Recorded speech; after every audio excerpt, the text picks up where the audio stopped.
देखो अब हम लोग पहली बार मैथ की वीडियो बनाने जा रहे हैं और पहले चैप्टर से शुरुआत करते हैं। क्लास 12 का ही टॉपिक है। अब इसमें हम लोग सबसे टॉपिक में पहली बात ये करते हैं कि चैप्टर 1 में संबंध एवं फलन पेपर ज्यादा ही क्लोज है और हमें रिवीजन बहुत ज्यादा जरूरत है, तो कंटिन्यू मैथ की वीडियो आएंगी और जिससे कि सारा रिकवरी जल्द से जल्द हो जाए जो पेपर में इंपॉर्टेंट है या पेपर में जो आएगा। तो सबसे पहले देखो संबंध एवं फलन का मतलब क्या है। पहले ये चैप्टर के मेन टॉपिक्स हैं जिन्हें हम लोग थोड़ा डिस्कस करेंगे, बहुत जल्दी ही डिस्कस कर लेंगे इन्हें। और संबंध एवं फलन का मतलब समझ लेते हैं। संबंध बोले तो रिलेशन क्या होता है कि दो नंबर्स के आपस में रिलेशन किस प्रकार से, कि नंबर ए सेक्शन पे कितना है, नंबर बी सेक्शन में नंबर कितना है, कितने एलिमेंट है या कितने अवयव है, कि अवयव इसमें अवयव बी में कितने एलिमेंट्स को किस तरह से रखा गया है। और फंक्शन में हम बात करते हैं फलन की। अच्छा फलन क्या है? फलन एक फंक्शन है कि फंक्शन किस टाइप से या किस तरीके से उसको क्वाइरीज लेता है, किस प्रकार से करता है, इस चीज को भी हम देखेंगे। तो स्टार्ट करते हैं। Should be started from the first term. The first is संबंध आर सतुल्य। ये कंडीशन है। अब इस कंडीशन पे सतुल्य का मतलब क्या है कि सतुल्य कंडीशन है क्या चीज। सतुल्य कंडीशन का मतलब है जैसे मान लो मैं इसका मतलब होता है कि ए आर ए, यानी कि आर बोले तो relation, R is what relation है ना। आर इज व्हाट, गौर से देखिए इसे रिलेशन बोलते हैं, वो ए टू ए में है। ए टू ए का मतलब होता है कि अगर ए के जो एलिमेंट है वो ए के एलिमेंट से सेम मैच कर जाए। सपोज मान लो मेरे पास अभी तुम एलिमेंट नहीं समझ पा रहे हो, अवयव नहीं समझ पा रहे हो, तो हम उसको और थोड़ा नोटिस करके समझाते हैं इस चीज को। जैसे मान लो मेरे पास ए है, इस ब्रैकेट में मेरे कितने नंबर्स हैं 1 2 3 4 5 10, okay that's okay. And then अगर मान लो मेरे पास बी एक और एलिमेंट है, सब्सटेंस है, सो इसमें भी क्या है 1 2, मान लो इसमें 6 7 है ना, इस टाइप से। तो अब इसमें देखो इसके रिलेशन में सबसे पहले रिलेशन में, यानी कि पहला अगर ए है तो इसका भी ए ही होगा, अगर पहला बी है तो इसका भी बी ही होगा, है ना। तो पहला ए कितना है वो ए, यानी कि 1, दूसरा ए कितना है यानी कि 1। तो यानी कि पहले सब्सटेंस में हमारा रिलेशन किस चीज का बना है, ध्यान से देखो, रिलेशन ए का ए में बना है। इट मींस जब रिलेशन ए का ए में बना है यानी कि एलिमेंट क्या हो गया 1 कोमा 1 यानी कि सेम रिलेशन, यानी कि मान लो 2 comma 2 same relation, 3 comma 3 same relation, 4 comma 4 same relation. तो ये जो सेम रिलेशन वाली चीज है वो किसमें होती है, सतुल्य में। किसमें होती है, सतुल्य। अच्छा अब बात करते हैं हम संबंध की। संबंध सममित वाले में बेटा ये बहुत इंपॉर्टेंट है पॉइंट ऑफ व्यू से। जब हम एक सवाल कराएंगे तो आपको सारी चीजें समझ में आ जाएंगी। तो सममित क्या चीज है? सममित में आपको सबसे पहले क्या होता है, इसका रिलेशन कैसे बनता है। इसका रिलेशन देख लो, ए आर बी, यानी कि ए एलिमेंट हो 1, सपोज मान लो, सपोज आप जो है कि सबसे पहले सपोज ए जो एलिमेंट है वो 1 है ना, और बी जो एलिमेंट है सपोज मान लो ए 1 है और देखो बी क्या है 2, है ना। दिख रहा है साफ साफ कि ए अगर 1 है तो बी क्या है 2, तो 1 कोमा 2, यानी कि ए ये है और बी ये है, दोनों ही चेंज है, अलग है, डिफरेंसेस है। तो अब हमें ये समझ में आ गया कि सममित वाली कंडीशन में क्या हो सकता है, ए आर बी रिलेशन हो सकता है। अब ये जो है ये आपस में a इक्वल टू बी, जो वैल्यू है वो a कोमा b जो है वो रिलेशन करता है बिलोंग्स, इसे हम बिलोंग्स बोलते हैं। क्या बोलते हैं, बिलोंग।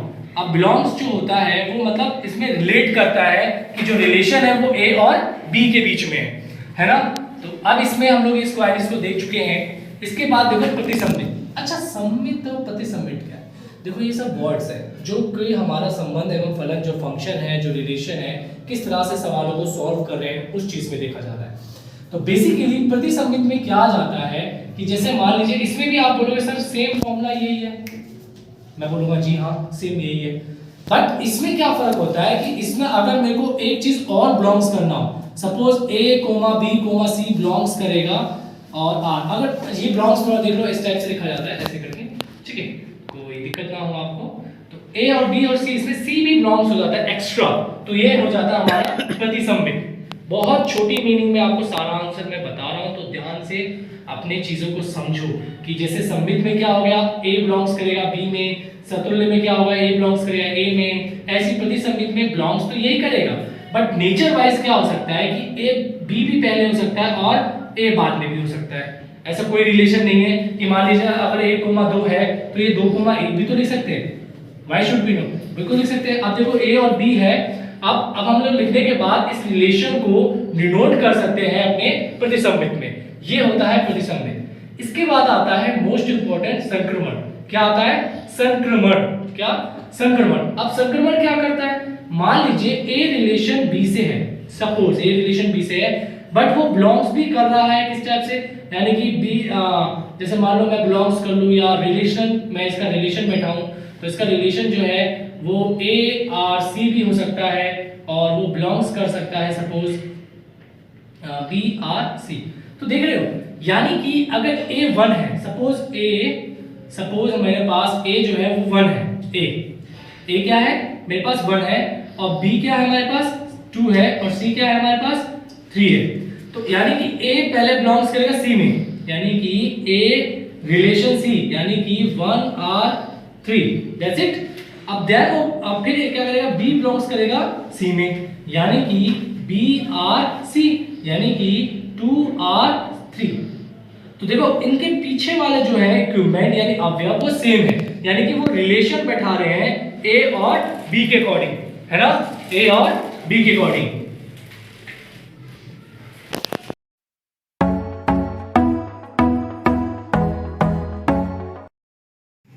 देखो अभी हमने बात कर ली है काफी ज्यादा टॉपिक पे, सतुल्य की, सममित की, संक्रमण की।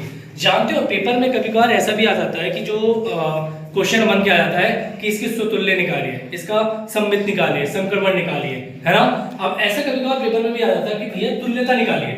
आप बोलो सर इसमें ऑप्शन में कहीं तो आपने तुल्यता बताई नहीं हमें, तो मैं आपको बता देना चाहता हूँ कि पेपर में तुल्यता जरूर पूछ जाती है। और इन तीनों चीज को जो मैंने टिक किए हैं, इन तीनों चीज को हम लोग तुल्यता बोलते हैं। क्या बोलते हैं? तुल्यता। तो ध्यान रहे पेपर में बाय द वे चीज से पूछ दिया जाता है कि तुल्यता ज्ञात कीजिए, तो तुल्यता समझ जाना, सबसे पहले सतुल्य निकालेंगे, सममित निकालेंगे, देन संक्रमण निकालेंगे। तीनों चीज को एक ही क्वेश्चन में हम लोग सॉल्व कर देंगे, है ना। तीनों चीज को एक ही चीज में हम लोग सॉल्व कर देंगे। अच्छा, अब इसके बाद देखो ये वाला टॉपिक, ये हमारा है तार संबंध, है ना। अब देखो तार संबंध क्या चीज है कि तार संबंध बोले तो अब मेरे पास कोई टॉपिक है, जैसे मान लीजिए कि कोई भी अवयव है, मेरे पास ए और बी के एलिमेंट है। अब वो जो है मान लीजिए मेरे पास ए एलिमेंट है ना, और अब वो जो ए एलिमेंट है वो क्या काम कर रहा है, वो बिलोंग्स कर रहा है यानी बी, यानी कि डिनोट कर रहा है बराबर में। तो रेशनल जो है इसका, रेशनल ए और बी ही रहेगा, रेशनल में कोई डिफरेंस नहीं होगा। रेशनल में क्या आ जाएगा, बस ये इक्वालिटी आ जाएगी कि जो वैल्यूज आपकी ये हैं वही वैल्यूज आपकी ये भी होंगी, और ये बिलोंग्स करेंगे, कोई नेचर की कोई दिक्कत नहीं है कि ए बी दोनों साथ बिलोंग्स करेंगी आर से। तार संबंध ज्यादा इंपॉर्टेंट नहीं है, फिर भी हमें जान लेना जरूरी था, वही आपके संक्रमण और सममित असममित में ही आ जाते हैं। अच्छा, अब ये मोस्ट इंपॉर्टेंट है हमारे चारों वेरी वेरी इंपॉर्टेंट टॉपिक, और सबसे पहला इंपॉर्टेंट है ये संबंध है, ये भी सब क्या है हमारे संबंधी है, ठीक है। तो पॉइंट ऑफ व्यू के हिसाब से देख लो, वन ऑन टू मैपिंग और अत्यचक यानी प्रतिचर क्या होता है। ये प्रतिचर मतलब जैसे मान लो मैं आपसे कहूंगी, जैसे मान लो मेरे पास ये कोई अवयव है, जैसे मान लो मेरे पास ए के एलिमेंट है, देन मेरे पास बी के एलिमेंट है, तो जो मेरे पास ए के एलिमेंट है, जो मेरे पास बी के एलिमेंट है, सपोज मेरे पास 1 2 3 4 है ना, और इसमें मेरे पास 1 2 3 4, इसमें भी 1 2 3 4 है। मैं तीनों चीज को इसी में डिस्क्राइब करूंगा, चारों चीज को ही, तो गौर से थोड़ा सुनते रहना और देखते रहना मैं कैसे क्या चीज कर रहा हूँ, ठीक है। और देखो इसमें आच्छादक फलन में क्या होता है, आच्छादक मतलब बोले तो ऑन टू मैपिंग मतलब क्या होता है कि कोई भी चीज क्या है हम कहीं से भी मैप कर सकते हैं, कहीं से भी, मतलब मान लो मेरे पास ए एलिमेंट 1 है, वो 4 से कर सकता है, 3 से कर सकता है, 2 से कर सकता है, 1 से कर सकता है, यानी कि वो परफॉर्म करता है किस पे, जहां फंक्शन, देखो जहां फंक्शन जो है, फंक्शन मान लो मेरे पास x1 है, मान लीजिए मैं इसको a1 मान सकता हूँ, x1 भी मान सकता हूँ, सपोज मैं इसे a मान रहा हूँ, और ये जो फंक्शन है वो फंक्शन b के according, function a function b के अकॉर्डिंग क्या करेगा, इक्वल टू दिखाएगा, यानी कि बराबर फंक्शन दिखाएगा, एंड देन यानी कि a इक्वल टू b, यही फंक्शन को हमें डिनोट करेगा, और यही फंक्शन हमारे लिए किसके लिए परफॉर्म करेगा, आच्छादक प्रतिचरण के कारण, ठीक है, जिसके ऊपर सवाल देखेंगे अपने आप क्लियर हो जाएगा ये। फिर उसके बाद अंतक्षेपी यानी कि इनटू मैपिंग। इनटू मैपिंग का मतलब क्या होता है, जहां फंक्शन जो है मेरे पास, जैसे मान लो फंक्शन ए है और मेरे पास फंक्शन कोई बी है, तो ये दोनों फंक्शन नॉट इक्वल टू यानी कि मैच नहीं करेगा। ऐसे फंक्शन जैसे हमने सतुल्य समित में देखा था, समित में क्या देखा था हमने, A relation to B, A relation to B यानी बी रिलेशन टू ए। तो इस टाइप से हम लोग जब देख रहे थे कि दोनों रिलेशन अलग अलग है, दोनों रिलेशन अलग अलग है, तो इसका मतलब ये भी फंक्शन क्या होगा, डिफरेंशिएट होगा, मतलब वैल्यूज अलग है। जैसे मान लो a की वैल्यू 1 है और b की वैल्यू क्या है 2 है, तो दोनों ही मैच नहीं करेंगे। तो ये जो है वो क्या फलन कहलाएगी, अंतक्षेपी प्रतिचरण, यानी कि ऐसा चरण जहां पर मैच नहीं करेगा, यानी कि इनटू मैपिंग कहते हैं, इसे क्या बोलते हैं, इनटू मैपिंग। अच्छा, इसके बाद आता है एकीकरण यानी 1 to 1। जैसे मान लो 1 फंक्शन 1 से कनेक्ट करेगा, 1 फंक्शन 1 से कनेक्ट करेगा, 1 से कनेक्ट करेगा, देन 1 से कनेक्ट करेगा। तो ये जो 1 to 1 क्या मतलब हो गया कि एक फंक्शन दूसरे फंक्शन को फर्दर वन टाइम कंज्यूम करेगा इधर से और इधर तक, फर्दर देन यहां से 2 से 2, देन फर्दर 3 से 3, देन फर्दर 4 से 4। तो इसका मतलब क्या, अगर सपोज ये x1 है, ये x2 है, ये x3 है, ये x4 है, तो ये y1 है, ये y2 है, ये y3 है, तो ये y4 है। बहुत डीपली और क्लियरली समझा रहा हूं कि जो फंक्शन है 1 to 1 सुनते ही यानी कि एक ही का मतलब क्या है कि एक फर्दर दूसरे फर्दर से रिलेट करेगा, यानी 1 to 1, 2 to 2, 3 to 3, 4 to 4। तो ये जो फंक्शन है वो 1 to 1 में आ जाता है। यानी कि क्या करेंगे इसका फंक्शन, जैसे मान लो x1, y1 है ना, x1, y1 bracket x2, y2, तो इनके जो रिलेशन नंबर है वो सेम होंगे, रिलेशन नंबर सेम होंगे। अब जरूरी नहीं है सर आप बोलोगे सर वैल्यूज क्या डिफरेंस होंगी, क्या यहाँ वैल्यूज मान लो मेरे पास 4 5 हुई तो वो नहीं करेगा। अगर मान लो मेरे पास ये वैल्यू मान लो 3 हुई है ना, यहाँ वैल्यू मेरे पास सपोज 5 हुई, तो क्या ये इससे रिलेशन नहीं करेगा, फर्दर कर सकता है, क्यों 1 to 1 पढ़ रहे हैं। तो 1 to 1 का मतलब ये नहीं कि नंबर सेम हो, 1 to 1 का मतलब ये है कि वहां पर कोई एलिमेंट अपने सामने वाले एलिमेंट के साथ क्या करेगा, 1 to 1 करेगा, परफॉर्म करेगा फंक्शन को। तो ये फर्दर 2, 3। तो रिलेशन का मतलब है कि फॉर्मूला क्या बिलोंग्स करेगा, रिलेशन, ये फॉर्मूला रिलेशन को बिलोंग्स करेगा। तो ध्यान रहे x2 y2 और बिलोंग्स टू r, तो ये सारे बिलोंग्स करेंगे बस आपस में, और इनके नंबर से कोई पॉइंट ऑफ व्यू नहीं देखा जाएगा। अच्छा, लास्ट और नॉट लिस्ट, सबसे अहम और अच्छी बात, बहुएक यानी कि फंक्शन में क्या होगा, मैन्यू वन मैपिंग, यानी कि मैपिंग करेंगे। अच्छा, मैपिंग समझ पा रहे हैं, मैपिंग इंग्लिश वर्ड से भी हमें काफी चीजें सिमिलर हो जाती है कि कितनी आसान लगता है। तो मैपिंग का मतलब होता है उसको देखना, जैसे मैप वगैरह नहीं होता कि हाँ यहाँ से वहाँ फर्दर देख सकते हो। So that was the started कि वहाँ बहु एक जो है वो मैपिंग वहीं पे देखते हैं कि हाँ हम यहाँ से स्टार्ट कर रहे हैं देन वहाँ पर जाके फिनिश हो जाता है, इस टाइप से। तो बहु एक का मतलब क्या हो जाता है यहाँ पर कि बहु एक मतलब मैपिंग करना, कि यानी कि मैनी टू वन, यानी कि बहुत सारे, देखो एक, अब देखो यहाँ पर एक फंक्शन देखो 1 जो है मेरे कितने से कर रहा है, 4 से कर रहा है, यानी कि 1 है बट परफॉर्मेंस कितनी हो रही है, मैनी हो रही है। 1 है परफॉर्मेंस कितनी हो रही है, मैनी हो रही है। तो यहाँ वर्ड से समझो, बहु एक का मतलब है कि अब फंक्शन एक ही रहेगा लेकिन परफॉर्म कितने से कर रहा है, बहुत सारों से कर रहा है ना। तो यानी कि अगर मैं 1 का रिलेशन बोलूं कि 1 बिलोंग्स किसको करेगा, भाई 1 को भी कर रहा है, भाई 3 को भी कर रहा है, भाई 5 को भी कर रहा है, भाई 7 को भी कर रहा है, तो ये सबको बिलोंग्स कर रहा है ना, ये सबको बिलोंग्स कर रहा है। तो जिस चैप्टर में हम लोग यही देखेंगे, इसके बाद हम लोग क्वेश्चन देखेंगे, इसके फर्दर 1-2 क्वेश्चन इसके देख लेंगे, दैट्स इट, हमारा चैप्टर क्लोज हो जाएगा। Thank you.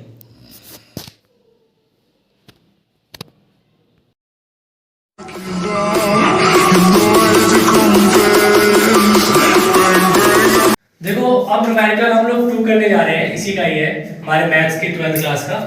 अब इसमें इंपॉर्टेंट क्या है, जैसे मान लीजिए फंक्शन है, देखो थोड़ा क्वेश्चन को पढ़ के समझना भी आना चाहिए कि फंक्शन किस प्रकार से होता है।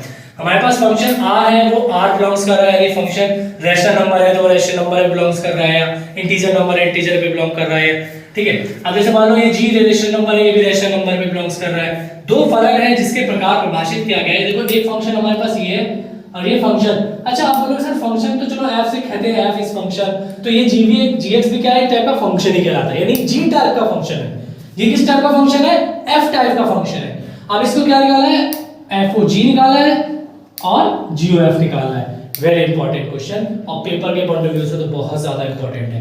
जैसे कि मान लीजिए एफ ओ जी है, एफ ओ जी फंक्शन जो है वो कैसे डिनोट करते हैं या कैसे निकालते हैं, इस चीज को देखना है। कि जैसे मान लीजिए मेरे पास ये फंक्शन, ध्यान से देखो, ये जो फंक्शन है वो यहाँ ओ जो है वो ब्रैकेट वैल्यू के साथ आता है, यहाँ ब्रैकेट्स के बाद जी क्या है, फंक्शन ऑफ जी, ऐसे तो नोट करो कि जैसे f जो है ये चीज यहाँ है, तो यानी g जो है वो फंक्शन ऑफ gx है, यानी gx की जो वैल्यू है, वैल्यू क्या है gx की, ये f x स्क्वायर माइनस 2, ये वैल्यू वेरी इजी। अब ध्यान से नोट करो और नोटिस करो इस बात का कि जो f है वो x स्क्वायर 2 है, यानी कि देखो ये फंक्शन है f x दिख रहा है, ये वाला बिल्कुल गौर से देखो x दिख रहा है आपको, तो इस x की वैल्यू देखो यहाँ पर है, यहाँ x सिंपल है, यहाँ भी x सिंपल है, तो ध्यान से देखो ये f है, f से नोट करो कि ये f है, और यहाँ पर क्या है, ये चीज x है।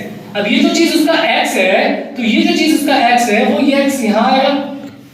थोड़ा थिंक करो कि जैसे ये x है, बहुत आराम से समझ आ जाएगा।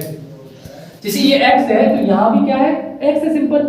अब जो चीज यहाँ x है, यहाँ भी सिंपल x है, तो यहाँ जो बेटा ये चीज है वो सारी क्या है, x की वैल्यू है। तो देखो 2 का मैं 2 लिख रहा हूँ, ये जो x की जगह पे क्या लिखूंगा, ये सारा x स्क्वायर माइनस 2। क्या ये बात समझ में आ रही? बिल्कुल। तो प्लस 1, क्लियर है बात?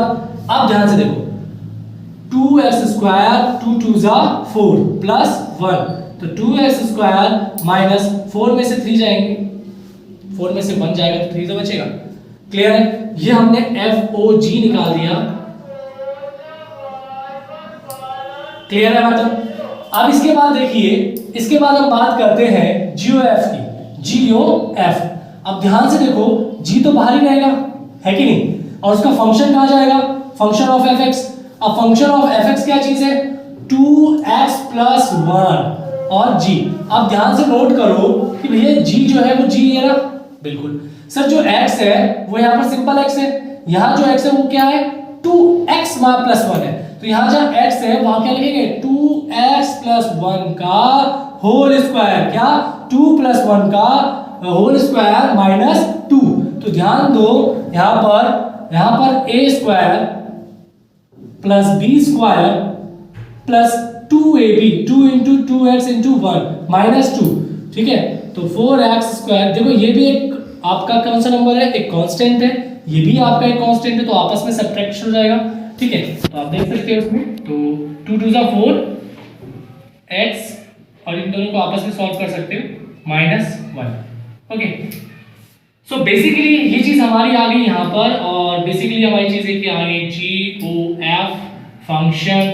अब देखो हमारे पास ये बोल रहा है कि दोनों के मान बताइए, तो क्या हमने मान निकाल दिए, बिल्कुल इस टाइप से। तो क्लियर है बेटा, यहाँ कॉन्सेप्ट ये देखना है कि जो फंक्शन ऑफ gx है पहले इस टाइप से रखेंगे, ये जो फंक्शन है fx हमने उसको उठाकर यहाँ रख दिया, कि जो g के बाद जो ये अंदर चीज है और पोर्शन, ये जो पोर्शन है वो gx पे है, x चीज है वो चीज, ये पूरा x है, ये 2 1 पूरा x है, ओवरऑल x। तो जो ओवरऑल x है वो x कहां से डिनोट करेगा, यहां से, जो इसके फॉर्मूले में है। देखो ये सिंपल x है ना, तो इसका सिंपल x का स्क्वायर है, तो यहां अगर सिंपल x ना होकर ये वाली चीज होती है तो ये चीज यहीं पे जाएगी, 2x1 का होल स्क्वायर। तो ये बहुत इंपॉर्टेंट बात है।